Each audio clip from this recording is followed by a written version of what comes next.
In this video, we're going to make some edits, and we're going to talk specifically about the insert and the overwrite edit. Since we've already learned how to work with our source monitor and review our clips, marking in, marking out, now I want to show you how to actually make some edits to your timeline. This is the fun stuff. So I went ahead and I've loaded some clips into my source monitor. So now I want to add a couple buttons to my button bar just to make things a little easier if you like using the buttons.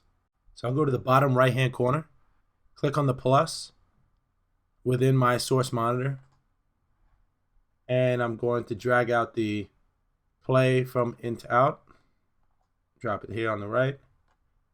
I'll grab the loop, drop that right next to it. I will add a spacer, and that looks just fine. So I'll hit OK. Now I've added play from in to out and the loop. You can see where my current time indicator is located. And let's say I wanted to land exactly on the in point or land exactly on the out point. Now if I were to scrub or click, hold, and drag, I would get that little in point symbol when I'm parked on the in point. And if I drag some more, now I'm parked on the out point, and you get the little symbol again. But it's much easier. You can do this with a shortcut or with one of the buttons. Let me click on this button right here that says go to endpoint. And now let me go click on the other button that says go to out. If you were to do this with your keyboard, you can hold the shift key, Mac or PC, and hit I for go to in. If you want to do the same but go to the out point, you can hold the shift key and hit the O key. The reason we want to see where our in and outs are so we don't bring in excess frames into our timeline when we're editing. So another way to preview your in and out points is this button right here, play from in to out. When you click it, it'll play the section that you've marked with in and out points.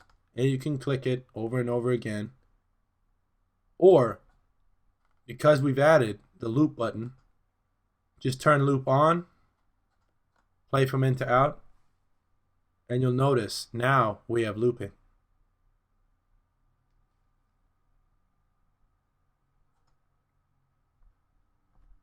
But I'll hit the space bar to stop this. Otherwise, that gets old real quick. This is a good way that you can see what you're working with before you bring it into your timeline. Now let's talk about the edits. There's the insert edit and the overwrite edit. Now at this stage, when you don't have any clips in your timeline, it doesn't really matter which one you choose. But typically, I usually work with the overwrite because the overwrite will overwrite any clips in its path. It's kind of like the greedy edit. The overwrite edit does not adjust your overall total running time, so your timeline will not get longer. Every time you use insert, it'll actually push clips down your timeline. This will also extend your total running time. So that's why I typically stick to overwrite edits. It really depends on what type of edit you're using it for. So now I'm going to use the button and simply just click.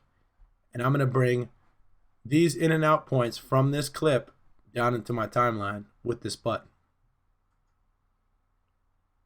And there you go. We made our first edit. Now let's say that we wanted to do the same, but we wanted to drag in a clip. So first off, let me switch clips. Okay, this clip will work. So again, Shift I, or we can use the button. And let's play from in to out. That'll be Option K.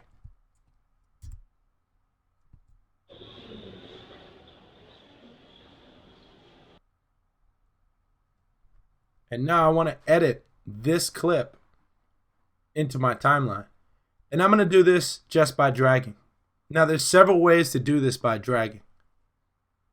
The best way to do it, if you wanted to bring in the audio and the video, you can grab, click, hold, and drag the poster frame, and drop it in. Or if I wanted to grab just the video or just the audio from the clip, I can use these buttons here.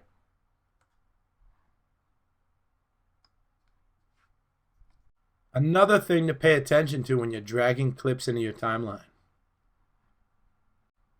is the snapping button. You can turn that on with the letter S. Now, I typically leave snapping on, but there are some instances when you're doing some fine tuning where snapping can just get on your last nerve.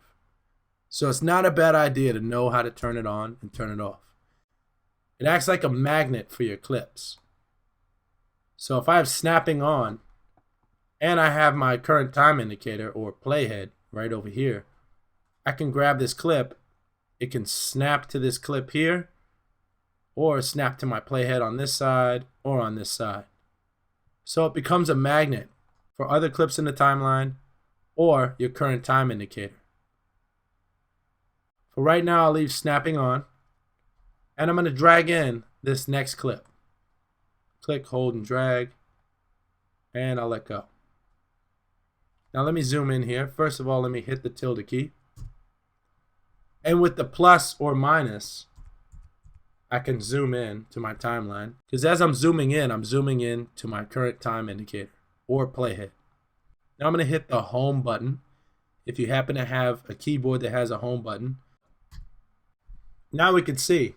If I were to drag in this clip and move it, it will snap. Every time you see those two white triangles and that black thin line, that represents where this clip will fall. And the same with this clip. If I wanted to drag this clip and drop it on this side, you can see it snaps to the other edge. So as I drag two clips together, you'll notice that they snap when I have the snapping on.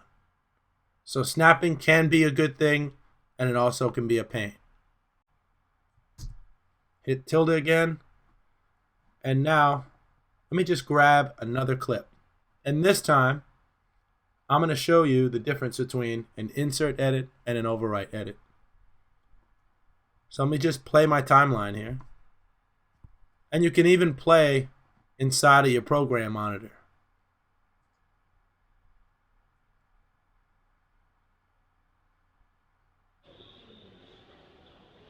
Well, let's say I wanted to cut this clip in two and cut away to another shot. So let me go back into my source, pull up another shot, see what this looks like when we play from in to out.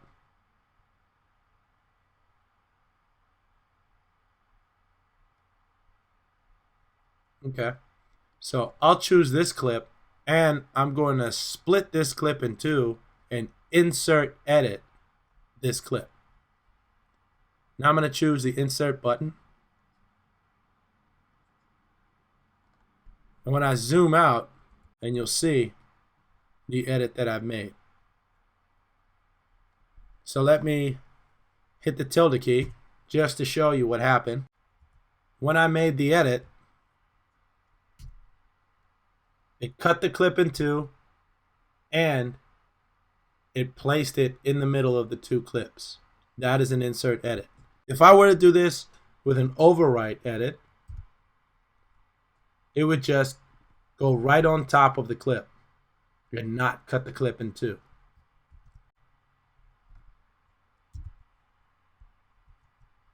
So that's my overwrite edit.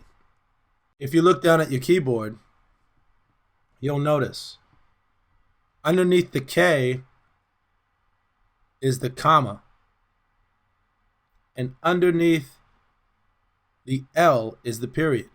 So you can easily use JK and L, I and O, and then work with the comma and the period when you're ready to edit your clips.